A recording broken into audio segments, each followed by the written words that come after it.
AD 7-ാം നൂറ്റാണ്ടോടെ നിരവധി ക്രിസ്ത്യാനികൾ ക്രിസ്തുവിൻ്റെയും അപ്പോസ്തലന്മാരുടെയും പഠിപ്പിക്കലുകളിൽ നിന്ന് അകന്നുപോയിരുന്നു.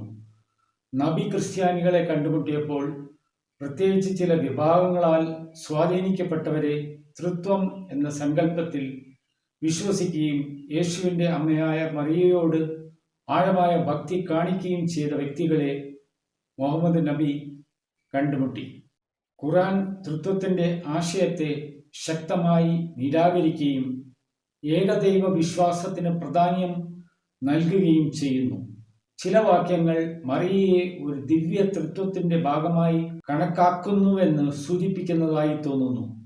എന്നിരുന്നാലും മുഖ്യധാര ക്രിസ്തുമതം തൃത്വത്തിൽ മറിയയെ ഒരിക്കലും ഉൾപ്പെടുത്തിയിട്ടില്ല. ഈ പൊരുത്തക്കേട് ഒരു തെറ്റിദ്ധാരണയോ അക്കാലത്ത് ചില വിഭാഗങ്ങൾക്കിടയിൽ നിലനിന്നിരുന്ന പ്രത്യേക ആചാരങ്ങളെ ലക്ഷ്യം വച്ചുള്ള വിമർശനത്തെയോ സൂചിപ്പിക്കുന്നു. ഖുർആൻ ദൈവികമായി അവതരിപ്പിക്കപ്പെട്ട ഒരു വേദഗ്രന്ഥമായി കണക്കാക്കണമെങ്കിൽ മുഖ്യധാര ക്രിസ്ത്യാനികൾ പാലിക്കാത്ത വിശ്വാസങ്ങളെ അത് എന്തിനാണ് അഭിസംബോധന ചെയ്യുന്നതെന്ന് വിമർശകർ ചോദിച്ചേക്കാം. അറേബ്യൻ ഉപദ്വീപിലേക്ക് പ്രത്യേകിച്ച് വൈവിധ്യമാർന്ന മതപരമായ ആശയങ്ങൾ പ്രചരിച്ചിരുന്ന മക്ക പോലുള്ള വ്യാപാര നഗരങ്ങളിലെ പ്രത്യേക ക്രിസ്ത്യൻ ആചാരങ്ങളെക്കുറിച്ചുള്ള മുഹമ്മദിൻ്റെ നിരീക്ഷണങ്ങളെ ഈ ഖുർആൻ വിമർശനങ്ങൾ പ്രതിഫലിക്കാനുള്ള സാധ്യതകൾ ഇത് ഉയർത്തുന്നു.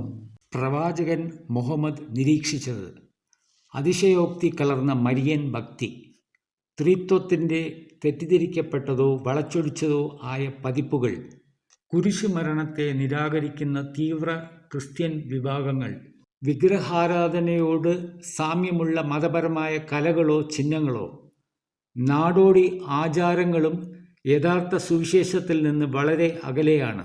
ഇസ്ലാം യേശുവിനെ പ്രധാന പ്രവാചകനായും മിശിഹായായും ബഹുമാനിക്കുന്നു, പക്ഷെ ദൈവികനല്ല. ഖുർആൻ കുരിശുമരണത്തെ നിഷേധിക്കുന്നു. പകരം യേശു കൊല്ലപ്പെട്ടില്ല, ക്രൂശിക്കപ്പെട്ടില്ല, മറിച്ച് ദൈവത്താൽ എടുക്കപ്പെട്ടുവെന്നും മറ്റൊരാൾ യേശുവിനായി സൃഷ്ടിക്കപ്പെട്ടുവെന്നും യേശുവിൻ്റെ സ്ഥാനത്ത് ക്രൂശിക്കപ്പെട്ടുവെന്നും പ്രസ്താവിക്കുന്നു.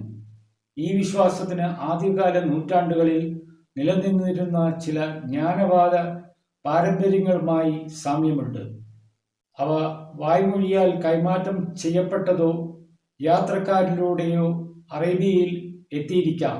യേശുവിൻ്റെ കന്യക ജനനത്തെ ഖുർആൻ സ്ഥിരീകരിക്കുന്നു. എന്നാൽ മറിയയെ അരോണിൻ്റെ സഹോദരിയെന്ന് പരാമർശിക്കുന്നു.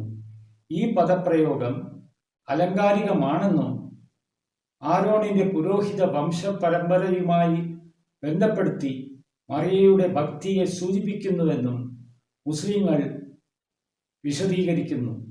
എന്നിരുന്നാലും ഖുർആനിൽ മറ്റൊരിടത്തും അത്തരം അലങ്കാരിക ഉപയോഗം കാണുന്നില്ല.